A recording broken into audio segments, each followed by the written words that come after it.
الحمد للہ رب العالمین والصلاة والسلام علی سید الانبیاء والمرسلین اما بعد فاعوذ باللہ من الشیطان الرجیم بسم اللہ الرحمن الرحیم الصلاة والسلام علیک یا رسول اللہ وعلی آلک واصحابک یا حبیب اللہ الصلاة والسلام علیک یا نبی اللہ وعلی آلک واصحابک یا نور اللہ۔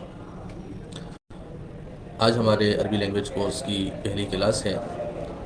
یقیناً آپ لوگوں نے عربی لینگویج کورس کے حوالے سے پوسٹ دیکھی ہوگی۔ اس کے اندر ہم نے چند ایک چیزیں تحریر کی تھیں کہ انشاءاللہ اس کورس کے اندر ہم کن کن امور پر تبادلہ خیال کریں گے، وہ کون سی چیزیں ہیں جو ہم سیکھیں گے۔ تو آج ہم نے اس کورس کی ڈسکرپشن کے اندر بھی لکھا ہے کہ جو چیزیں ہم آنے والے دنوں کے اندر سیکھیں گے انشاءاللہ، ان میں سے جو پہلا آج کا دن ہے اس میں آج ہم عربی لینگویج کے حوالے سے سیکھیں گے کہ ہم عربی زبان کے اندر کیسے مہارت حاصل کر سکتے ہیں۔ سب سے پہلا جو سوال ہوتا ہے ہمارے ویورز کا، ہمارے طلباء کا، ہمارے عربی لینگویج سیکھنے والے اسلامی بھائیوں کا، وہ یہ ہوتا ہے کہ ہم یا تو ہر کسی کی اپنی کیٹیگری ہوتی ہے، میں یوں سمجھ لیں کہ فرضی سوالات کروں گا اور اسی کے فرضی جوابات دوں گا، اور سامنے والے دیکھنے والے اسلامی بھائی، اسلامی بہنیں جو ہمارے ویورز ہیں وہ اس کو اچھے طریقے سے سمجھ سکیں گے انشاءاللہ۔ پہلا تو چلو میں ایک انفرادی طور پر اپنی طرف سے اگر سوال کروں، لماذا نتعلم اللغة العربیہ، ہم عربی زبان کیوں سیکھیں؟ ہمیں عربی زبان کی اہمیت اور افادیت کا یقیناً پتہ ہوگا، لیکن بعض اوقات ہمیں کوئی اس کا اسکوپ نہیں مل رہا ہوتا، اس کی اپارچونیٹی فیوچر میں نظر نہیں آ رہی ہوتی کہ ہم فیوچر میں اس سے کیسے استفادہ کر سکتے ہیں، ہم اس سے کیا فوائد حاصل کر سکتے ہیں۔ تو اس کے لیے جو ہم پہلا سوال اگر ہم اپنے سامنے رکھیں، لماذا نتعلم اللغة العربیہ، لغۃ العربیہ، ہم عربی زبان کیوں سیکھیں؟ تو اس کے بہت سارے مقاصد ہو سکتے ہیں۔ نحن نتعلم اللغة العربیہ لعدید من المقاصد، منها اولا نتعلم اللغة العربية لأنها لغة القرآن وهي رسالة من ربنا عز وجل أرسلت وأنزلت إلى كافة الناس، یعنی حضور نبی کریم صلی اللہ تعالیٰ علیہ وسلم کی جو مادری زبان جس کو ہم کہیں کہ حضور علیہ السلام کی جو پیاری پیاری میٹھی زبان ہے وہ عربی زبان ہے، اور اسی زبان کے اندر قرآن کریم فرقان مجید جو ہے نازل ہوا، اور اسی کے ذریعے سے ہی قرآن و حدیث کے ذریعے سے تبلیغ اسلام ہوا اور دین کی تعلیم کو پھیلایا گیا۔ تو عربی زبان کو سیکھنے سے ہمیں بنیادی جو عربی کے مسائل ہیں ان کو سیکھنے میں، سمجھنے میں یہ معاون ثابت ہو سکتی ہے۔ اس سے ہم مدد لے کر قرآن و حدیث کو سمجھنے میں اپنے لیے آسانی پیدا کر سکتے ہیں۔ اس کے بہت سارے مقاصد میں سے ایک مقصد یہ بھی ہو سکتا ہے کہ اس میں ایک اچھی نیتیں کی جائیں کہ حضور نبی کریم صلی اللہ تعالیٰ علیہ وسلم کی پیاری پیاری میٹھی میٹھی زبان ہے، ہمیں اس وجہ سے سیکھنا چاہیے۔ جیسے حضور نبی کریم صلی اللہ علیہ وسلم نے ارشاد فرمایا، احب العرب لثلاث لانی عربی والقرآن عربی ولسان اہل الجنت عربی، اور کما قال علیہ الصلوۃ والسلام، کہ حضور نبی کریم صلی اللہ علیہ وسلم نے ارشاد فرمایا کہ عرب سے محبت کرو۔ اب عرب سے محبت کرنے کی جو بنیادی وجہ بیان کی گئی ہے وہ عربی زبان کو یوں سمجھ لیں کہ رکھا گیا ہے کہ قرآن کریم عربی میں ہے، لغت القرآن جو ہے ہم اس کو عربی کو کہتے ہیں، اور قرآن احب العرب لثلاث انی عربی، اس میں سب سے جو پہلا بنیادی نقطہ بیان کیا کہ میں عربی ہوں، والقرآن عربی، اور قرآن مجید عربی میں ہے، ولسان اہل الجنت عربی، اور جو جنتیوں کی پیاری پیاری زبان ہوگی وہ بھی عربی زبان ہوگی۔ تو ان معنوں میں عربی زبان کو اس وجہ سے ہمیں سیکھنا چاہیے کہ انشاءاللہ عز و جل اس کے سیکھنے سے ہم ان مقاصد پر، ان نیتوں پر بھی عمل کر پائیں گے۔ حضور نبی کریم صلی اللہ علیہ وسلم کے اس فرمان پر بھی، ان معنوں میں بھی عمل ہو جائے گا کہ جب ہم عربی سیکھ لیں گے تو قرآن و حدیث کو سمجھنے میں، اس پر عمل کرنے میں ہمیں یہ چیزیں معاون ثابت ہوں گی۔ تو اس وجہ سے بھی ہم عربی زبان کو سیکھتے ہیں۔ دوسرا یہ بھی ہو سکتا ہے کہ حضور علیہ السلام نے جو گفتگو فرمائی، جو حدیث مبارکہ ہم تک پہنچتی ہیں، قرآن مجید ہم تک پہنچتا ہے، اس کو سمجھ کر دوسروں تک پہنچانے میں ہمیں یوں فائدہ حاصل ہوگا کہ جیسے عربی زبان میں ہی ہمیں سب کچھ دیا گیا، اگرچہ اب اس وقت ہمارے پاس اردو میں، انگلش میں، فارسی میں، دیگر زبانوں کے اندر بھی قرآن و حدیث کی باتیں سکھائی جاتی ہیں، لیکن چونکہ اگر ہم عربی سے نابلد ہوں گے تو جو چیز ہمیں پہنچے گی ہم اس میں کچھ سوچ و بچار نہیں کر پائیں گے، ہم اس کو سمجھنے کی کوشش نہیں کر پائیں گے، ہمیں جو ملے گا ہم اس کو ایکسیپٹ کر لیں گے۔ یہ اچھی چیز بھی ہے کہ قرآن و حدیث کو بغیر کسی تردد کے لے لینا چاہیے، لیکن تھوڑا بہت سینس اور اپنے ذہن کو استعمال کرتے ہوئے اس بات کو سمجھنا بھی چاہیے کہ قرآن و حدیث کے اندر جو نکات، جو مدنی پھول دیے گئے ہیں اس کو عربی زبان میں بھی ہم سمجھنے کی کوشش کریں۔ اور جو ہمارے سنی صحیح عقیدہ علماء کرام بزرگان دین نے اردو ترجمے کیے یا انگلش ترجمے کیے یا کسی اور زبان میں بھی ترجمے کیے، اس کو کمپیئر کر کے اپنی عربی کو امپروو بھی کر سکتے ہیں کہ تھوڑا بہت آتا ہوگا تو انشاءاللہ اس کو سیکھنے سکھانے میں بھی آسانی رہے گی۔ اس کو یوں بھی سمجھ سکتے ہیں کہ قرآن و حدیث کو اگر ہم ڈائریکٹ، بعض اوقات یہ فتنے پھیلے ہوئے ہوتے ہیں کہ ہم قرآن و حدیث کو اب ڈائریکٹ سمجھیں، تو ڈائریکٹ تو سمجھنا اس دور میں یوں بھی مشکل ہو جاتا ہے کہ ہماری اتنی کیپیبلٹی بھی نہیں ہوتی، کہ ہمارے اندر اتنی طاقت اور صلاحیت بھی نہیں ہوتی کہ ہم ڈائریکٹ قرآن و حدیث کو بغیر کسی کی معاونت اور مدد کے سیکھیں، لیکن عربی زبان سیکھ کر آپ کچھ نہ کچھ اس سے استفادہ کر سکتے ہیں، معاونت حاصل کر سکتے ہیں، استعانت کر سکتے ہیں، تو انشاءاللہ یہ چیزیں آپ لوگوں کے لیے ان معنوں میں بھی معاون ثابت ہوں گی۔ اور اس میں جو دوسرا فائدہ ہوتا ہے کہ جب قرآن عربی زبان ہم سیکھ لیتے ہیں تو جب ہم قرآن و حدیث کو سن رہے ہوتے ہیں تو الحمدللہ اس کو بغیر ترجمے کی محتاجی کے ہم اس کو اچھے طریقے سے سمجھنے کی کوشش کر رہے ہوتے ہیں کہ کئی چیزیں ہمیں سنی ہوئی ہوتی ہیں اردو کے اندر، تو ہم اس کی جیسی عربی سنتے ہیں تو فی الفور ہمیں وہ چیزیں سمجھ میں آ جانا شروع ہو جاتی ہیں، ہماری ویکیبلری مفردات ہمارے بڑھ جاتے ہیں، تو پھر ہمیں براہ راست عربی سن کر اچھے طریقے سے سمجھنا شروع ہو جاتے ہیں۔ اس میں دیکھیں جب ہم نماز پڑھتے ہیں یا حدیث مبارکہ کی قرأت کرتے ہیں، بالخصوص نماز میں جب قرآن کریم کی آیات کی تلاوت کی جاتی ہے تو اس کو سمجھنے میں ایک زیادہ سرور ملتا ہے۔ بندہ جب قرآن کریم کی آیت کو سمجھتا نہیں ہے، بغیر سمجھنے کے وہ تلاوت کو سن رہا ہوتا ہے تو وہ اتنی رقت اور سوز اس پر طاری نہیں ہوتا، لیکن جب اس کو سمجھ رہا ہوتا ہے اچھے طریقے سے اور جب خوشی کی باتیں ہوتی ہیں تو بندے کے اندر ایک خوشی والی کیفیت پیدا ہوتی ہے، جب کوئی آیات عذاب جو ہے وہ تلاوت کی جا رہی ہوتی ہیں تو اس پر بندے پر رنجیدگی جو ہے وہ طاری ہو جاتی ہے۔ تو اس طریقے سے قرآن و حدیث کو سمجھنے کے لیے، اپنی کیفیات کے اندر بہتری لانے کے لیے، قرب خداوندی کے لیے بھی عربی تکلم کا سیکھنا ان معنوں میں مفید ہو سکتا ہے۔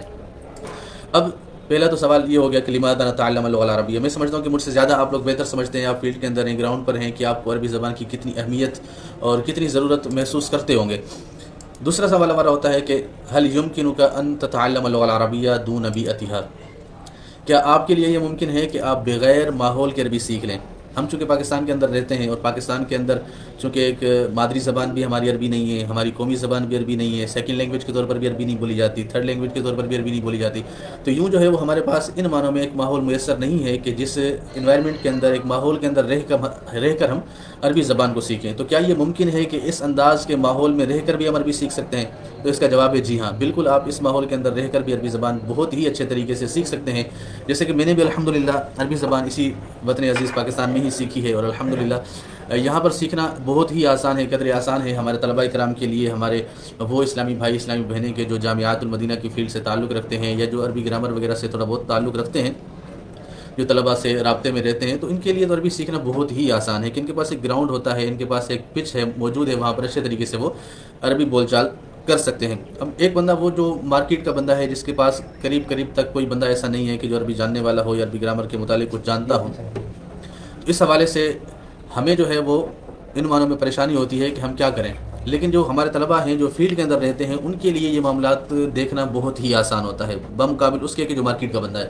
تو یوں ہمارے طلباء آپس میں گفتگو کر سکتے ہیں، ہمارے اساتذہ کے ساتھ بات کر سکتے ہیں، گھر میں اگر ماحول بنانا چاہیں تو گھر میں بھی بھائی بہن پڑھتے ہوتے ہیں، تو ان معنوں میں ان کے لیے عربی سیکھنا بہت ہی آسان ہوتا ہے کہ ان کے پاس ایک گراؤنڈ ہے، بولنے کا ایک موقع ہے، ایک پچ موجود ہے ان کے پاس۔ تو اب ہم بغیر ماحول کے کیسے سیکھ سکتے ہیں؟ ہم میں سے ہر ایک کا یہی عذر ہوتا ہے کہ ماحول نہیں، ہم کیسے سیکھیں؟ بغیر ماحول کے سیکھنا بہت مشکل ہے۔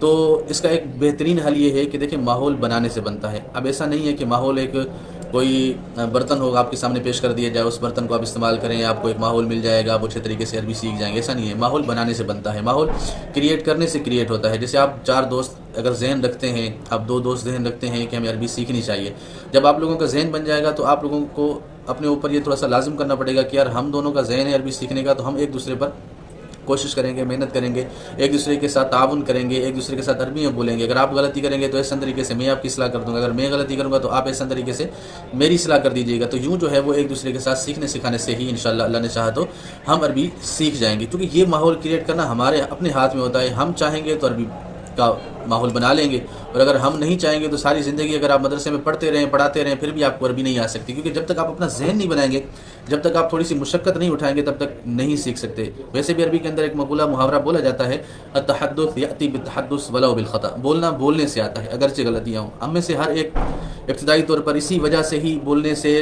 کتراتا ہے، بولنے میں پیچھے رہ جاتا ہے کہ یار کہیں غلطی ہی نہ ہو جائے۔ دوسرا آپشن ہوتا ہے کہ یار مجھے تو آتی نہیں ہے، میں کیسے بولوں گا؟ تو بھائی نہیں آتی، اسی لیے تو ہم سیکھ رہے ہیں کہ ہمیں آنا چاہیے۔ جب ہمیں بولنا آتی ہو تو ہم پھر کیوں کوشش کریں گے؟ جب ہمیں نہیں آتی تبھی تو ہمیں کوشش کرنی ہے۔ جو چیزیں ہمیں نہیں آئیں گی تو اسی کے بارے میں ہی بندہ جستجو کرتا ہے، تگودو کرتا ہے، اس کو حاصل کرنے کی کوششیں اور کاوشیں کرتا ہے۔ تو یہ تو ذہن بنا لینا کہ مجھے نہیں آتی، تو نہیں آتی تو پھر ہمیں سیکھنی ہے، اور سیکھنے کے لیے کوشش اور محنت کرنی پڑے گی۔ تو التحدث یأتی بالتحدث ولو بالخطأ، غلطی کا بالکل خوف نہ رکھیں دل میں، ڈر لے کر آئیں گے تو کبھی بھی کوئی کام نہیں کر سکتے۔ آپ کبھی بھی کسی ناکام شخص کے پیچھے ان کی وجوہات پر غور و فکر کریں گے نا، تو سب سے شاید بڑی وجہ یہی نظر آئے کہ وہ ناکامی کے خوف سے وہ کام ہی شروع نہیں کرتا، یا پھر لوگ کیا کہیں گے، لوگوں کی وجہ سے وہ اپنے معاملات میں اچھے طریقے سے ڈیل نہیں کر پا رہا ہوتا، اپنے معاملات کو اچھے طریقے سے کر نہیں پا رہا ہوتا، لوگوں کے ساتھ کمیونیکیٹ نہیں کر پا رہا ہوتا اس انداز سے۔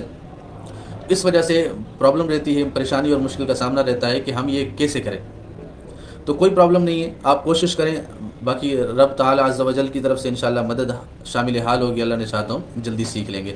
تو اس کے لیے سب سے پہلے آپ اپنا ذہن بنا لیں کہ ہم نے ڈرنا نہیں ہے، اور ڈریں گے تو ظاہر سی بات ہے دل کے اندر وہ کیفیت پیدا ہی نہیں ہو سکے گی، وہ جستجو اور وہ کڑھن بھی نہیں آ سکے گی۔ اب اس طریقے سے جب ہم ایک ماحول میسر اپنے پاس کریٹ کر لیں گے تو اللہ نے چاہا تو انشاءاللہ عز و جل ہم اچھے طریقے سے بول چال میں پریکٹس بھی کر پائیں گے۔ اب اس کے لیے بنیادی بیسک اور اسٹارٹ ہم نے کہاں سے لینا ہے؟ چلو ہمارا ذہن بھی بن گیا کہ ہم کیوں سیکھیں، ہم نے یہ بھی ذہن بنا لیا کہ چلو ہم کوشش کریں گے، ہم کوشش بھی کرتے رہیں گے، خود دوستوں کے ساتھ ایک ماحول بھی کریٹ کریں گے، یہ ساری چیزیں طے ہو جائیں گی۔ اب ہمارا جو دوسرا سوال ہوتا ہے کہ ہم بولیں کیسے؟ ہمیں تو بولنا ہی نہیں آتا، ہم اسٹارٹ کہاں سے کریں؟ چلو ٹھیک ہے، ساری چیز اپنی جگہ پر ہم قائم ہیں، تو ہم اسٹارٹ کہاں سے کریں؟ تو میں آپ کو بنیادی ایک نقطہ دیتا ہوں کہ آپ نے کہاں سے اسٹارٹ کرنا ہے۔ دیکھیں، آپ ذہن میں، ابھی میں آپ سے ایک سوال کرتا ہوں، پھر آپ ہی سے میں جواب لیتا ہوں، آپ مجھے جواب دیں کہ آپ روزمرہ کی روٹین میں وہ کون سے ایسے جملے ہیں کہ جو بولتے ہیں؟ وہ جملے سوچیں کہ جو آپ روزانہ بلا ناگہ کئی بار وہ جملے بولتے ہیں۔ جب یہ چیزیں ہم سوچیں گے تو ہمارے سامنے کئی ایک نتائج ہوں گے، ہمارے ویورز میں سے کئی ایک کے جوابات بھی مختلف ہوں گے۔ کوئی بتا رہا ہوگا کہ ہم ایک دوسرے کے ساتھ کسی موضوع پر بات کریں، اپنا نام بتائیں، اس سے پوچھیں کہ آپ کہاں تھے، آپ کیا کرتے ہو۔ تو ہر کسی کی اپنی ایک سوچ اور ایک نظریہ ہوگا جس کے نظر وہ سوچ رہا ہوگا کہ ہمیں یہاں سے شروع کرنا چاہیے۔ آپ اسٹارٹ کریں۔ دیکھیں، زندگی کا کوئی ایسا حصہ خالی نہیں ہوتا، کوئی ایسا دن خالی نہیں ہوتا کہ جس کے اندر ہم لین دین کا سلسلہ نہ کرتے ہوں۔ اس میں ہم ہمیشہ روزانہ یومیہ بیس پر کہیں نہ کہیں یہ سلسلہ کرتے ہیں کہ ہم کسی سے چیز کوئی مانگتے ہیں، کسی کو کوئی چیز دیتے ہیں۔ اس وجہ سے ہمیں بعض اوقات ایسے معاملات کا سامنا کرنا پڑتا ہے جس پر ہم باقاعدہ نشست کر کے بیٹھتے ہیں، باتیں کرتے ہیں، اس پر مکالمہ کرتے ہیں، لیکن اس میں سب سے جو بہترین اور یومیہ جو پریکٹیکلی جو چیزیں ہیں آپ کی، وہ روزمرہ کی روٹین کے جملے ہیں جس میں آپ لین دین کا سلسلہ کرتے ہیں، کسی کو چیز دیتے ہیں، کسی کو کوئی کام کرنے کا حکم دیتے ہیں، کسی کے کام کا حکم جو ہے آپ مان لیتے ہیں۔ تو یہاں سے سٹارٹ کر لیتے ہیں۔ مثال کے طور پر ہم یہ کہتے ہیں کہ مجھے کوئی چیز دو، تو آپ کیسے بولیں گے؟ آتنی، مجھے دو۔ اب آپ نے کوئی بھی چیز مانگنی ہے، اس کے ساتھ اس کا وہ مفرد ملا دیں، جیسے مثال کے طور پر مجھے پانی چاہیے، آتنی الماء، مجھے پانی دے دو۔ اب پانی کی جگہ پر آپ کھانا لگا دیں، کھانے کی جگہ پر آپ امامہ شریف لگا دیں، آپ موبائل لگا لیں، کوئی بھی چیز، یعنی یہ جو ویکیبلری ہوگی آپ اس کے ساتھ ملاتے چلے جائیں گے، اور انشاءاللہ اللہ نے چاہا تو یہ چیزیں آپ کے ساتھ جملے بنتے جائیں گے۔ اب یہاں سے سٹارٹ کریں۔ لینا ہو تو آتنی الماء، آتنی کو علبۃ التبرعات، یہ احتیاط باکس کو کہتے ہیں، جیسے موبائل ہے، اعطنی الجوال، اعطنی الکتاب، القلم۔ اس طریقے سے جو مفردات ہیں، اسٹارٹ آپ یہاں سے لے لیں اور مفردات آگے جوڑتے جائیں۔ تو جو چیز آپ نے طلب کرنی ہے ان چیزوں کو ان معنوں میں یوں طلب کرتے جائیں، اور کوئی چیز دینی ہو تو دینے کے لیے خذ دے دیں، خذ الماء، خذ الکأس، خذ الکتاب، خذ القلم۔ اس طریقے سے جو مفردات ہیں، ویکیبلری آپ لگاتے چلے جائیں، اور اس کے ساتھ ساتھ یہ چیزیں بھی آپ کرتے چلے جائیں۔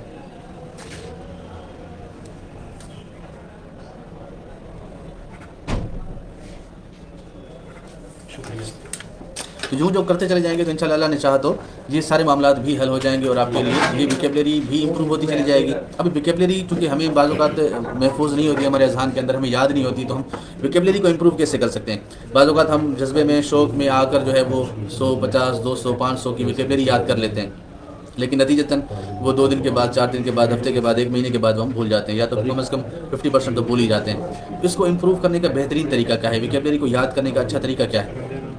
اس کا بہترین طریقہ یہ ہے کہ جو چیز آپ کو جب ضرورت میں آئے اس وقت اس کو یاد کریں۔ مثال کے طور پر اب آپ دیکھتے ہیں چشمہ پہننے والا بندہ ایک چشمہ پہنتا ہے، آپ اس کو کہتے ہیں کہ یار مجھے چشمہ دو۔ اب ہمیں یہ تو پتہ ہے کہ ہم نے لینا کیسے، وہ فعل بھی مجھے آتا ہے، لیکن وہ مفرد مجھے نہیں آ رہا کہ جو اس نے پہنا وہ چشمہ۔ اب ہم سمپلی، ہم نے پہلے زندگی میں کبھی بھی نہیں سوچا ہوگا کہ چشمے کو عربی میں کیا کہتے ہیں، لیکن آج ہمارا اس سے تعلق پڑا، ہمیں اس کی ضرورت پڑی ہے، تو ہم نے جب اس کو طلب کرنا ہے تو اب ہمیں یہ کلک ہوا، اب ہمیں یہ سوچ آئی کہ یار اس کا مجھے مفرد آنا چاہیے۔ اب یہ جو اندر ضرورت ہے، اندر طلب جو ویکیبلری آپ کو ملے گی، جو مفرد آپ کو ملے گا، اس سے فائدہ یہ حاصل ہوگا کہ جب یہ ویکیبلری آپ یاد کر لیں گے تو اچھے طریقے سے ہی یہ آپ یاد ہو جائے گی، اور کبھی بھی بھولے گی نہیں، کیونکہ یہ ضرورت کے وقت آپ کو ملی ہے۔ اگر آپ ویسے اس کو یاد کر لیں تو ہو سکتا ہے کہ آپ بھول جاتے ہیں۔ تو چشمے کو کہتے ہیں نظارۃن، نون ضا الف را اور گولتا، نظارۃن۔ اب نظارۃن چشمے کو کہتے ہیں۔ اب یہ نظارۃن آپ لوگوں نے، میں نے اس کا پہلے تذکرہ کیا، اب کافی دیر بعد میں نے اس کا معنی بتایا، تو انشاءاللہ امید کرتا ہوں کہ یہ معنی بھی آپ لوگوں کے ذہنوں میں کافی دیر تک رہے گا۔ کیوں؟ کیونکہ یہ تجسس کے بعد، سوچ و بچار کے بعد، انتظار کے بعد اندر طلب آپ کو ملا ہے۔ تو یہ ویکیبلری امپروو کرنے کا ایک بہترین طریقہ یہی ہے کہ جب آپ کو کسی چیز کی ضرورت ہو آپ اس کو اس وقت یاد کر لیں۔ اس سے پہلے کیا کرنا ہے؟ جیسے مثال کے طور پر ایک بیگ ہے، اب بیگ کو کہتے ہیں حقیبتن۔ اب اگر آپ نے کسی سے کہنا ہے کہ مجھے بیگ دو، اب آپ لوگ آتنی بیگ، آپ نے حقیبتن نہیں کہنا کیونکہ آپ کو آتا ہی نہیں ہے، آپ نے سمپل یہ کہنا ہے آتنی حقیبتن، آتنی بیگ۔ جب آپ نے یہ ایک بار فرسٹ ٹائم آپ نے یہ لے لیا تو آپ کے ذہن میں یہ چیز کلک ہو جائے گی کہ نہیں، یہ میں نے ابھی بیگ بولا ہے نا، اب میں نے جا کر اس کو سرچ کرنا ہے، نیٹ پر چلے جائیں، آپ کو وہاں سے مل جائے گا۔ آپ کے آن لائن جو ڈکشنریز ہیں موبائل کے اندر، اینڈرائڈ کے اندر مل جاتی ہیں ڈکشنری، المعانی کے نام سے ہے، وہ عربی سے اردو، اردو سے عربی، عربی سے انگلش، انگلش سے عربی، اس طرح کی تقریباً 9 سے زائد زبانوں کے اندر یہ ڈکشنری ملتی ہے۔ یہ فری آف کاسٹ ہے، آپ اینڈرائڈ پر اس کو انسٹال بھی کر سکتے ہیں المعانی کے نام سے۔ تو جب آپ اس کو سرچ کرنا شروع کر دیں گے تو آپ کو یہ معنی، اس طریقے سے فزیکلی آپ ڈکشنری بھی لے سکتے ہیں، قاموس الفرید کے نام سے یا قاموس الوحید کے نام سے، آپ کسی بھی مکتبے پر جا کر کہہ دیں گے کہ ہمیں اردو سے عربی والی ڈکشنری دے دیں، تو وہاں سے آپ مفردات کو دیکھتے ہوئے، جیسے بیگ ہے، آپ با والے پرشن میں چلے گئے اور وہاں پر دیکھا کہ بیگ، بیگ کا معنی لکھا ہوگا حقیبتن، تو آپ نے اتنی تگ و دو کے بعد، محنت کے بعد، سرچ کرنے کے بعد جب اس لفظ کو حاصل کر لیا تو اب آپ کو یہ لفظ اچھے طریقے سے یاد رہ جائے گا۔ تو پہلے آپ یہ ٹینشن نہ لیں کہ مجھے لفظ نہیں آتا تو میں کیا بولوں، تو اس وجہ سے بولنا ختم کر دیں، یہ عقل مندی نہیں ہے، بلکہ اس وجہ سے آگے بڑھنے کی جستجو بڑھنی چاہیے کہ مجھے یہ لفظ نہیں آتا تو مجھے اس کو سیکھنا ہے۔ مثال کے طور پر آتنی موبائل، مجھے موبائل دو، اب موبائل کو عربی میں کیا کہتے ہیں، اب ہمارے ذہن کے اندر یہ چیز آ گئی کہ موبائل کو ہم نے دیکھنا ہے کہ موبائل کو عربی میں کیا کہتے ہیں۔ جب یہ چیز ہمارے سامنے آ جائے گی تو اب ہم اس کو سرچ بھی کریں گے، اس کو یاد بھی کریں گے اور اچھے طریقے سے اس کو محفوظ بھی رکھیں گے، اب استعمال میں آ جائے گی، یوں ہماری جو ہے ویکیبلری بڑھتی چلی جائے گی۔ اب ہم موبائل کو کیا کہتے ہیں، موبائل کو کہتے ہیں جوال، آتنی الجوال۔ اب ہم نے یہ موبائل کی بھی ویکیبلری سیکھ لی، حقیبتن بیگ کو بھی سیکھ لیا ہم نے، نظارۃ چشمہ بھی سیکھ لیا۔ اب دیکھیں ہماری باتوں میں آج ہمارا ایک انٹروڈکشن سیشن ہے، ہم ایک تعارفی ویڈیو بنا رہے ہیں، ہم دعوت عربی لینگویج کے حوالے سے یہ سیکھ رہے ہیں کہ ہم عربی کیسے سیکھ سکتے ہیں، عربی کیوں سیکھنا ضروری ہے، عربی سیکھنے میں معاون چیزیں کیا ہوں گی۔ اب معاون چیزیں میں نے اس کو ٹاپک کے طور پر تو نہیں لیا کہ معاون چیزیں کیا ہیں، لیکن یہ میری گفتگو جتنی بھی ہوئی ہے معاون چیزوں کے متعلق ہی ہے کہ مفردات کو آپ نے اپنے امپروو کرنا ہے، اور امپروو کرنے کا طریقہ بھی بتا دیا، بول چال کرنے کا طریقہ ہم نے کہاں سے سٹارٹ لینی ہے وہ بھی آپ نے کر لیا۔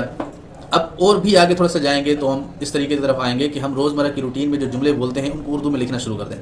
جب ہم ان کو لکھنا شروع کر دیں گے تو ہمارے سینس میں، ہمارے ذہن میں اب آنا شروع ہو جائے گا کہ ہمیں سیکھنا کیا ہے، کیونکہ ہمیں بعض اوقات یہی آئیڈیا نہیں ہو رہا تھا کہ مجھے حاجت کس چیز کی ہے، مجھے ضرورت کس چیز کی، کیونکہ یہاں پڑھانے والا، جیسے میں پڑھا رہا ہوں آپ لوگوں کو، میں سکھا رہا ہوں آپ لوگوں کو، تو مجھے اتنا آئیڈیا نہیں ہے کہ آپ کو کیا ضرورت ہے انفرادی طور پر۔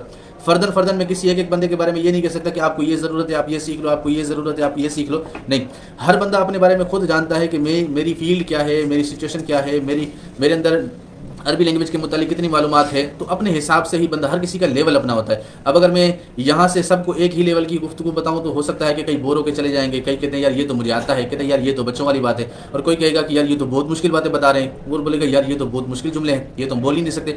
تو یہ چونکہ ہم ایک آن لائن کورس کروا رہے ہیں تو یہ سمپلی سب کے لیے ایک ٹرائل بیس پر ہے، ٹیسٹ بیس پر ہے، اور آپ کو ذوق بڑھانے کے لیے، آپ کی دلچسپی اور شوق بڑھانے کے لیے ہے، تاکہ آپ عربی لینگویج کی طرف آئیں۔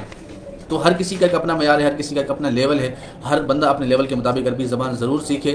جتنا آپ یہاں سے استفادہ کر سکتے ہیں یہاں سے استفادہ کریں، اس کے بعد بھی ہمارے پاس الحمدللہ جامعات المدینہ کے نصاب کے اندر بھی عربی لینگویج کا نصاب شامل ہے، اس کو بھی آپ وہاں پر اچھے طریقے سے سیکھ سکتے ہیں۔ العربیۃ للطالبین، المستوى الاول، مستوى الثانی، اولى ثانیہ کے اندر پڑھائی جاتی ہے۔ ان کتابوں کا انفرادی طور پر بھی مطالعہ کر کے آپ اچھے طریقے سے عربی لینگویج کو سیکھ سکتے ہیں۔ انہی کتابوں سے اور اس کے علاوہ کچھ مختلف کتابوں سے ہم کچھ چند ایک چیزیں سیکھنے کی کوشش کریں گے۔ اب یہ جو چیزیں جیسے العربیۃ للطالبین، یہ پہلی اور دوسری جلد ہے، ابھی بالکل بیسک اور بنیاد پر ہے، ہم اس سے بھی کچھ سیکھیں گے تو انشاءاللہ جو بالکل بیسک سے نابلد ہیں، جو بیسک سے بالکل ناواقف ہیں، ان کے لیے بھی فائدہ مند ہوگی انشاءاللہ، اور جو تھوڑا بہت جانتے ہیں ان کے لیے بھی انشاءاللہ مفید ثابت ہوں گی۔ تو اللہ نے چاہا تو یوں جو ہے ہمارے لیے عربی زبان سیکھنا بہت ہی آسان ہو جائے گا، اور ہم اپنی زندگی میں، اپنی لائف میں اس کو اچھے طریقے سے استعمال بھی کر سکتے ہیں۔ تو آج کا جو ہمارا ٹاپک تھا وہ یہی تھا کہ ہم عربی زبان کیوں سیکھیں، کیسے سیکھیں، اور کیا عربی زبان سیکھنا آسان ہے یا مشکل ہے۔ تو وہ میں نے بتا دیا کہ اتنا مشکل کام نہیں ہے، بہت ہی ایزی ہے۔ اصل چیز یہ ہے کہ آپ اپنا ذہن بنا لیں کہ مجھے آتا ہے، آپ ذہن بنا لیں کہ میں کر سکتا ہوں۔ آپ جب ذہن بنا لیں گے نا کہ یہ کام میں اپنے ٹاسک پر لے لوں، اپنے ہدف پر لے لوں تو میں کر سکتا ہوں، تو جب بندہ ایک بات ٹھان لے کہ میں کر سکتا ہوں تو اس سے بڑھ کر کوئی بھی بندہ نہیں ہوتا۔ یہی کامیاب شخص کی نشانی ہوتی ہے کہ جب وہ کام کرنے پر آئے، اپنا ذہن بنا لے تو اللہ اس کے ساتھ ہوتا ہے، اللہ تبارک و تعالیٰ کی مدد اس کے شامل حال ہوتی ہے، تو یوں جو ہے وہ بندہ اپنے مقاصد کے اندر کامیاب ہو جاتا ہے۔ تو آج ہم تھوڑا سا سبق بھی شروع کر لیتے ہیں مزید انشاءاللہ باقاعدگی سے، آج بھی ہم سبق پڑھیں گے، کل سے انشاءاللہ باقاعدگی سے مزید اس کو کنٹینیو بھی کریں گے۔ تو آج کا ہمارا جو لیسن ہوگا اس کے اندر آج ہم سیکھیں گے تعارف کے بارے میں۔ جو ایک بندہ جو کہ جب کوئی شخص کسی سے ملتا ہے تو پہلے انٹروڈکشن ہوتا ہے، جیسے مثال کے طور پر آپ کسی سے پوچھتے ہیں مسمو کا، آپ کا نام کیا ہے۔ اب اس کو بولنے کے لہجات میں بہت سارے طریقے ہوتے ہیں، مسمو کا بھی کہہ سکتے ہیں، مسمک بھی کہہ سکتے ہیں۔ اب سامنے لڑکی ہے تو بولیں گے مسمو کی، لڑکا ہے تو مسمو کا، اور سمپلی تھوڑا سا اور حسن اس کو اچھا کر کے یوں بول سکتے ہیں مسمک الکریم، آپ کا پیارا نام کیا ہے، جیسے انگلش میں جو سویٹ نیم کہتے ہیں تو سویٹ نیم یعنی آپ کا پیارا نام. اس طریقے سے عربی کے اندر بھی عرب لوگ کوشش کرتے ہیں کہ صفات کا زیادہ سے زیادہ اضافہ کریں. مسمک الکریم، آپ کا پیارا نام کیا ہے، آپ کا نام کیا ہے. تو وہ سامنے والا دیتا ہے جواب انا احمد یا اسمی احمد معک احمد. تو یوں جو ہے وہ جواب دینے کے بہت سارے طریقے ہوتے ہیں. سمپلی ہم اگر سوال کے مطابق جواب یاد کر لیں مسمک الکریم اسمی احمد رضا، میرا نام احمد رضا ہے. تو یوں جو ہے وہ آپ کسی سے نام پوچھتے ہیں یا انٹروڈکشن اگر کوئی آپ سے کہتا ہے کہ آپ اپنا انٹروڈکشن کروا دیں، آپ اپنا تعارف بتا دیں، تو آپ اپنا تعارف کیسے کروا سکتے ہیں. اس کے بھی بہت سارے طریقے ہوتے ہیں، انفارمل بھی ہوتا ہے، فارمل بھی ہوتا ہے. تو ہم سمپلی اب یہ سیکھیں گے کہ ہم کسی سے اگر اپنے بارے میں کسی سے کوئی بات کرتے ہیں تو آپ کیسے بولیں گے. سمپلی ہم بتائیں گے اسمی احمد رضا انا من پاکستان. اگر آپ وہ بھی بندہ پاکستان کا ہے، آپ بھی پاکستان کے ہیں، تو سمپلی آپ اسے اپنے شہر کا نام بتا دیں گے. جیسے مثال کے طور پر اسمی احمد رضا انا من فیصل آباد، میں فیصل آباد سے ہوں. اب اگر وہ بندہ بھی فیصل آباد کا ہے، آپ بھی فیصل آباد کے ہو، تو پھر آپ نے کیا بتانا ہے، کیونکہ اس کو بھی پتا ہے کہ آپ فیصل آباد کے ہو. تو اب آپ نے یہ نہیں بولنا کہ میں فیصل آباد سے ہوں، اب آپ نے اپنے علاقے کا نام بتانا ہے. جیسے مثال کے طور پر انا اسمی احمد رضا انا من مدینہ ٹاؤن. اچھا، کوشش کرنی ہے کہ جو ہمارے اردو کے اندر نام بولے جاتے ہیں ہم ان کو تبدیل نہ کریں، کیونکہ ہم پاکستان کے اندر رہتے ہیں تو ہم اپنی سچویشن کے مطابق ہی اس کو لے کر آئیں گے. اس کو تبدیل کرنے کی حاجت نہیں. ہم سمپل بول دیں انا من مدینہ ٹاؤن، تو میں مدینہ ٹاؤن سے ہوں. تو اب یہاں پر ٹے کو تا لگانے کی مدینہ ٹاؤن کرنے کی بھی ضرورت نہیں. اگر کر بھی دیتے تو اس کو غلط کوئی بھی نہیں کہتا، لیکن زیادہ مشقت فی الحال آپ نہ اٹھائیں. آپ ایک بار روانگی کی طرف آ جائیں، ایک بار بولنے کی طرف آ جائیں، تو جب آپ کی پریکٹس ہو جائے گی، بولنا سیکھ جائیں گے، اچھے بولنے کی طرف آ جائیں گے، تو اللہ نے چاہا تو انشاءاللہ اچھے طریقے سے پھر آپ اس کی تبدیلی وغیرہ کر کے الفاظ کو عربی الفابیٹ کی طرف کنورٹ کر کے آپ بول لیں گے. تو اس میں ہم شروعات کریں گے اسمی احمد رضا انا من پاکستان واتکلم الاردیہ. اب چونکہ یہ جو سمجھ لیں کہ انٹرنیشنل لیول پر ہم گفتگو کریں گے، اب کسی باہر والے بندے سے بات کریں گے تو آپ اس کو سمپل یہ کہیں گے انا من پاکستان واتکلم الاردیہ. اب اگر آپ پاکستان میں رہتے ہیں تو اب یہ جملہ یہاں بولنے کی ضرورت بالکل بھی نہیں ہے. ہاں، اگر وہ آپ سے پوچھتا ہے ما ہی لغتک الام، یعنی آپ کی مادری زبان کیا ہے، ما ہی لغتک الام، آپ کی مادری زبان کیا ہے، تو پھر آپ یہاں پر بولیں گے اتکلم الاردیہ سندھیہ یا پنجابیہ. تو اس طریقے سے آپ اس کو بولیں گے. یا پھر بولیں گے لغت الام انا یا لغت امی سندھیہ الاردیہ الپنجابیہ اس طریقے سے جو بھی آپ کی زبان ہوگی آپ اس انداز سے اس کو بیان کر سکتے ہیں. لیکن اتکلم الاردیہ یہ جملہ جو ہے ہم اس وقت استعمال کرتے ہیں کہ جب ہم پاکستان سے باہر ہوں، کسی کو اپنا انٹروڈکشن کروا رہے ہوں، تو اس وقت ہم بولیں گے اس طریقے سے. ہاں، اگر یہی چیز آپ پاکستان کے اندر بھی بول سکتے ہیں اور باہر بھی بول سکتے ہیں. جو آنے والا جملہ آ رہا ہے وہ اتکلم العربیہ ایضا. اب آپ اپنا انٹروڈکشن کروا رہے ہیں، کسی کو اپنی لینگویجز کے بارے میں بتا رہے ہیں. میں ویسے اردو بولتا ہوں لیکن مجھے عربی بھی آتی ہے. واتکلم العربیہ ایضا. اب آپ اپنی اس کی مصروفیات بیان کریں گے کہ آپ کیا کرتے ہیں. جیسے اتعلم اللغة العربیہ، میں عربی زبان سیکھتا ہوں. اتعلم العلوم الشرعیہ، میں درس نظامی پڑھتا ہوں. علوم شرعیہ سے مراد یہ ہے کہ درس نظامی، جیسے ہمارے یہاں پاکستان پاک و ہند کے اندر درس نظامی کا ہی نام دیا جاتا ہے. ایک سلیبس کو، ایک کورس کو درس نظامی کہا جاتا ہے. تو آپ درس نظامی نہیں بولیں گے، سمپلی آپ یہ کہیں گے اتعلم العلوم الشرعیہ، میں علوم شرعیہ پڑھتا ہوں، یعنی درس نظامی کرتا ہوں. اگر آپ درس نظامی نہیں کرتے، جیسے مثال کے طور پر آپ انجینئر ہیں، تو آپ سمپل اس کو بولیں گے انا مہندس. آپ ڈاکٹر ہیں انا طبیب. آپ PhD ڈاکٹر ہیں انا دکتور. اسی طریقے سے پیشوں کے نام آ جائیں گے، آپ اپنی صفات بیان کرتے چلے جائیں گے کہ میں یہ ہوں، میں یہ ہوں، میں یہ ہوں. تو یوں جو ہے وہ آپ اپنے تعارف کے اندر اس چیز کا بھی اضافہ کر سکتے ہیں. وادرسو فی الجامعہ بھی کہہ سکتے ہیں کہ میں جامعہ میں پڑھتا ہوں، میں مدرسے میں پڑھتا ہوں. وادرسو فی المدرسۃ یا ادرسو فی الکلیۃ. اس طریقے سے آپ ساری چیزیں انٹروڈکشن میں اپنی ایجوکیشنل یا اپنے پروفیشن کے بارے میں بتا سکتے ہیں. اس کے بعد آتا ہے عمر کا، کہ آپ کی عمر کتنی ہے. اگر کسی کو آپ بتانا چاہتے ہیں تو آپ سمپل یہ کہیں گے عمری 20 سنۃ، عمری 15 سنۃ. جو بھی آپ کی عمر ہوگی تو آپ اس کو عمری یہ لگا کر آپ اپنے آگے کاؤنٹنگ بیان کر دیں گے. جیسے 15 سنۃ 15 سال ہے. عمری 20 سنۃ، میری عمر 20 سال ہے، 12 سال ہے. عمری 12 سنۃ. اس طریقے سے 25 سال ہے. عمری 25 سنۃ. 22 سال ہے. عمری 22 سنۃ. تو یوں جو ہے وہ آپ اپنی عمر کو بھی بیان کر سکتے ہیں کہ آپ اپنی عمر کس انداز سے بیان کر سکتے ہیں. تو یہ عمر بیان کرنے کے بعد آپ اپنا اسٹیٹس بھی بتا سکتے ہیں کہ آپ شادی شدہ ہیں یا غیر شادی شدہ ہیں. جیسے مثال کے طور پر اگر کوئی شخص شادی شدہ ہے اور بتانا چاہتا ہے کہ میں شادی شدہ ہوں، تو بولے گا انا متزوج، انا متزوج. اور اگر غیر شادی شدہ ہے تو بولے گا انا غیر متزوج.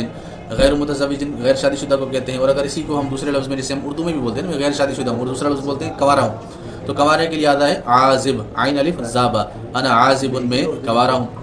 تو یوں جو ہے وہ آپ اپنا یہ اسٹیٹس بھی بیان کر سکتے ہیں کہ میں شادی شدہ ہوں یا غیر شادی شدہ ہوں. اس کے بعد آپ اپنی مصروفیات میں سے، جیسے پہلے بھی ہم بیان کر چکے ہیں کہ میں مدرسے میں پڑھتا ہوں، یا پروفیشن بیان کرنا چاہیں تو وہ بھی بیان کرتے ہیں. اس کے بعد آپ اپنے والد صاحب کے پروفیشن کے بارے میں بتانا چاہیں تو اس کا طریقہ کار یہ ہوتا ہے کہ ابی موظف، میرا ابو جو ہے وہ امپلائی ہے، اجیر ہے، ملازم ہے. یا اگر آپ اپنے ابو کے بارے میں کچھ اور بتانا چاہیں، جیسے وہ کارپینٹر ہیں جیسے نجار یا لوہار ہیں، حداد انجینئر ہیں، مہندس ڈاکٹر ہیں، طبیب اس طریقے سے ٹیچر ہیں، مدرس تو آپ ان کے بارے میں اس انداز سے بیان کریں گے۔ اس کے ساتھ ساتھ آپ اپنی امی کے بارے میں بھی ذکر کرنا چاہیں، جیسے بعض اوقات اکثر طور پر جو عورتیں ہوتی ہیں وہ گھر کے کام کاج میں ہی اپنے بچوں کے ساتھ مصروف رہتی ہیں، جس کو ہم انگلش میں ہاؤس وائف کہتے ہیں۔ تو عربی زبان کے اندر یہ ربۃ منزل کے استعمال کیا جاتا ہے، امی ربۃ منزل یا امی مدرسۃ، امی معلمۃ، امی مہندسۃ۔ اب جو بھی پروفیشنز جو ہم نے پہلے ذکر کیے ابو کے لیے، وہی امی کے لیے ذکر کر کے آخر میں گولتا لگا دیں گے مؤنث کی علامت کے طور پر۔ تو یوں جو ہے وہ ایک سرسری انٹروڈکشن ہوتا ہے۔ اس کے ساتھ اگر آپ زیادہ انٹروڈکشن کروانا چاہتے ہیں، یہ انفارمل ہے، فارمل نہیں ہے، یعنی پروفیشنلی طور پر اگر آپ کے انٹرویوز کے اندر جا کر کسی کے سامنے اپنا انٹروڈکشن بیان کرتے ہیں تو ان کے اندر یہ چیزیں بیان نہیں ہوتی، لیکن یہ چونکہ اضافہ کر کے یہ چیزیں اس لیے بیان کی جاتی ہیں، یہ کی جا رہی ہیں تاکہ آپ کو عربی زبان سیکھنا آ جائے۔ ہم یہاں پر عربی زبان سیکھنے کے قصد سے اتنی چیزوں کا تذکرہ کر رہے ہیں، بلا وجہ یوں سمجھ لیں اضافہ کر رہے ہیں۔ یہ نارملی انٹروڈکشن کے اندر یہ چیزیں نہیں آتی، لیکن ہم جان بوجھ کے زیادتی اس لیے کر رہے ہیں تاکہ چونکہ ہم سیکھ رہے ہیں نا، ہم لرننگ کر رہے ہیں، تو لرننگ کے لیے جتنا زیادہ ہم ایگزامپل دیں گے، جتنی زیادہ مثالیں دیں گے، اتنا زیادہ ہمیں سیکھنا آسان ہوگا، اتنا زیادہ ہمیں بولنے کی پریکٹس ملے گی، اتنا زیادہ ہمارے پاس مواد آئے گا۔ تو ہم نے جو سیکھا امی مدرسۃ، امی ربۃ منزل۔ ابھی اپنے بھائی کے بارے میں بتائیں کہ آپ کے ایک بھائی ہیں، دو بھائی ہیں، تین ہیں، بہنوں کے بارے میں بتانا ہے، پھر ان کی عمر بتانی ہے، ان کے پروفیشنز کے بارے میں بتانا ہے، وہ کیا کرتے ہیں۔ تو یوں جو ہے وہ ساری چیزیں اس کے ساتھ ساتھ آ سکتی ہیں۔ جیسے ہم نے کہا تھا ابھی موظف، اب ابھی کی جگہ پر آپ اخی لگا دیں، اخی موظف، اخی مہندس، اس طریقے سے اختی کے ساتھ لگا سکتے ہیں، اختی مہندسۃ، اختی طبیبۃ۔ تو یہ آگے آپ بیان کرتے جا سکتے ہیں، ابھی موظف فی المدرسہ، امی مدرسۃ، اور میرے بھائی ہیں، کتنے بھائی ہیں؟ اب اگر ایک بھائی ہے تو بولیں گے لی اخن، واحد لگانے کی حاجت نہیں ہے کیونکہ اخن کا معنی ہی ایک بھائی ہوتا ہے۔ اور اگر آپ کے 3 بھائی ہیں، 4 بھائی ہیں، 5 بھائی ہیں تو اس کے حساب سے بولتے جائیں گے۔ جیسے مثال کے طور پر 5 بھائی ہیں، لی خمسۃ اخوۃ، لی خمسۃ اخوۃ۔ اور اگر آپ کی 5 بہنیں تو بولیں گے لی خمس اخوات، لی خمس اخوات۔ یہ 5 بہنیں، اب ان میں سے ہر ایک کا عمر بتانی ہے، ہر ایک کا پروفیشن بتانا ہے، تو اس کے ساتھ ساتھ ہم بولتے جائیں گے۔ جیسے لی اخن وہو مہندس، یا سمپل بولیں گے اخی مہندس، یا یہ کہیں گے کہ اختی مہندسۃ وعمرہ، یعنی بھائی کے بولیں گے اخی معلم عمرہ 20 سنۃ، میرا بھائی ٹیچر ہے اور اس کی عمر 20 سال ہے۔ اختی مہندسۃ وعمرہا 15 سنۃ، میری بہن انجینئر ہے اور اس کی عمر 15 سال ہے۔ تو یوں جو ہے وہ آپ اس طریقے سے تعارف کے اندر سیکھنے کے لیے ان معنوں میں بھی پریکٹس کر سکتے ہیں کہ آپ کو عمر بتانے کا طریقہ آ جائے، کسی کا اپنا بھائی کا، بہن کا، ابو کا، امی کا پروفیشن بتانا ہو، کام بتانا ہو، ایجوکیشن بتانی ہو، تو اس میں اس طریقے سے آپ استعمال کر سکتے ہیں۔ آپ کی بہن آپ سے بڑی ہے، آپ سے چھوٹی ہے، تو اس کا بھی طریقہ کار ہے وہ مفصل ہم انشاءاللہ آگے سیکھتے چلے جائیں گے۔ اس کے ساتھ آپ اپنی ایکٹیویٹیز، آپ کی جو مصروفیات ہیں یا جو آپ چیز لائک کرتے ہیں، جیسے احب القراءۃ والریاضۃ والنزہات والمطالعۃ الکتب والقراءۃ القرآن وتلاوۃ القرآن، اس طریقے سے ان چیزوں کا بھی ذکر کر سکتے ہیں۔ یعنی آپ کی جو ہابیز ہیں، ان ہابیز کو بھی آپ آخر میں ذکر کر سکتے ہیں۔ اس سے بھی یہ فائدہ ہوگا کہ آپ کی ویکیبلری امپروو ہوگی۔ احب یعنی میں پسند کرتا ہوں، القراءۃ میں پڑھنا پسند کرتا ہوں، والریاضۃ میں ورزش کرنا پسند کرتا ہوں، والنزہات میں سیر و تفریح کو پسند کرتا ہوں۔ تو یوں جو ہے وہ ایسی چیزیں ہیں کہ جس کے ذریعے سے آپ اچھے طریقے سے اپنے بول چال کے اندر پریکٹس کر سکتے ہیں۔ تو یہ چیزیں ایسی ہیں کہ آپ لوگ انشاءاللہ اس میں پریکٹس کرتے رہیں گے تو اللہ نے چاہا تو آپ اچھے طریقے سے عربی بول چال کے اندر اس قدر تو ماہر ہو جائیں گے کہ جو چیزیں آپ کو سکھائی جا رہی ہیں ان کو آپ اچھے طریقے سے پک بھی کر لیں گے اور اچھے طریقے سے اس کی پریکٹس بھی کر پائیں گے۔ آج ہم نے اپنے گھر والوں کا، بہن بھائیوں کا ہم نے تعارف سیکھا۔ کل انشاءاللہ ہم آگے اس کو کنٹینیو کریں گے۔ جیسے مثال کے طور پر آپ اپنے دوست کے بارے میں انٹروڈیوس کرواتے ہیں تو اس کے بارے میں ہم کس انداز سے اس کا انٹروڈکشن کروائیں گے، اس کی صفات کے بارے میں، ان کے کام، پروفیشن، ایجوکیشن کے بارے میں، ان کے فیملیز کے بارے میں، اس طریقے سے جو ان کے متعلقات ہیں، یا بغیر پوچھے یا بغیر کسی کا ویسے ہی غیبانہ تعارف جیسے ہم کرواتے ہیں کہ یار وہ فلاں جو بندہ ہے نا ماشاءاللہ بہت اچھا اسلامی بھائی ہے، وہ ماشاءاللہ نمازیں بڑی پابندی سے پڑھتا ہے، وہ مدرسے بڑا پابندی سے جاتا ہے، اس کا کام بڑا اچھا ہے، یا وہ مثال اس کی دکان ہے، اس کی دکان میں جب بھی جاتے ہیں تو کام بہت اچھا، یعنی کہ غیبانہ تعارف ہم کسی کا کرواتے ہیں تو وہ کیسے کروائیں گے وہ انشاءاللہ ہم کل کے سبق میں کریں گے۔ چونکہ آج ہمارا ابتدائی دن تھا، ہم اس کو زیادہ برڈن والا نہیں کریں گے، زیادہ اس کو ایسا نہ بنائیں کہ ہضم ہی نہ کر سکیں۔ تو آج ابتدائی دن تھا، تھوڑا سا ہم نے پڑھا ہے، تھوڑا سا سیکھا ہے، بس کوشش کریں اس کی زیادہ سے زیادہ پریکٹس کریں۔ جتنی زیادہ پریکٹس کریں گے انشاءاللہ اتنا ہی زیادہ آپ اچھے طریقے سے سیکھ بھی سکیں گے، اور کسی کو سکھانا چاہیں گے تو ان کو سکھا بھی سکیں گے۔ تو آج کے اس کورس کی اچھے طریقے سے پریکٹس کیجئے گا. میں کوشش کروں گا کہ جو آج ہم نے سیکھا ہے اس کو میں اس ویڈیو کے ساتھ لنک کر کے کہیں نہ کہیں اس کو تحریر بھی کر دوں گا تاکہ آپ ویڈیو دیکھیں تو آج کے سبق کا جو ہم نے لیسن سیکھا ہے تعارف کا انشاءاللہ وہ بھی آپ کو مل جائے گا. تو اس کی اچھے سے زیادہ پریکٹس کریں, اس کو اچھے طریقے سے یاد کر لیں. جو چیزیں آپ کو یاد کرنے والی ہیں ویکیبلری جو میں نے بتائی ہیں ویکیبلری کو یاد کریں, اور انٹروڈکشن اب نہ چاہتے ہوئے بھی نا بلا وجہ جس کو ہم کہتے ہیں اپنے بھائی کے ساتھ اپنی بہن کے ساتھ عربی میں انٹروڈکشن کروائیں اپنا. ان کو بتائیں کہ عربی میں اگر آپ نے کسی سے نام پوچھنا ہے تو ایسے پوچھیں گے, ابو کا نام پوچھنا ہو تو ایسے پوچھیں گے, امی کا نام پوچھنا ہو تو ایسے پوچھیں گے, مسمو ابی کا, مسمو امی کا, مسمو اخی کا, مسمو اختی کا, یہ نام پوچھنے کے طریقے ہو جائیں گے, ابو امی بھائی بہن آپ کا نام وغیرہ. تو یوں جو ہے وہ آپ بھائی سے, بہن سے, امی سے, ابو سے, دوستوں سے یہ بات کریں, ڈسکشن کریں ان کے ساتھ. جب آپ ان کے ساتھ یہ کرتے جائیں گے تو اللہ نے چاہا تو انشاءاللہ آپ اچھے طریقے سے سیکھ بھی جائیں گے. اللہ کریم سے دعا ہے کہ جو آج ہم نے سیکھا اللہ کریم ہمارے لیے اس کو سیکھنا آسان فرمائے, آگے بھی استقامت کے ساتھ سیکھتے رہنے کی توفیق عطا فرمائے. جزاک اللہ خیر, دعاؤں میں یاد رکھیے گا. السلام علیکم ورحمۃ اللہ وبرکاتہ.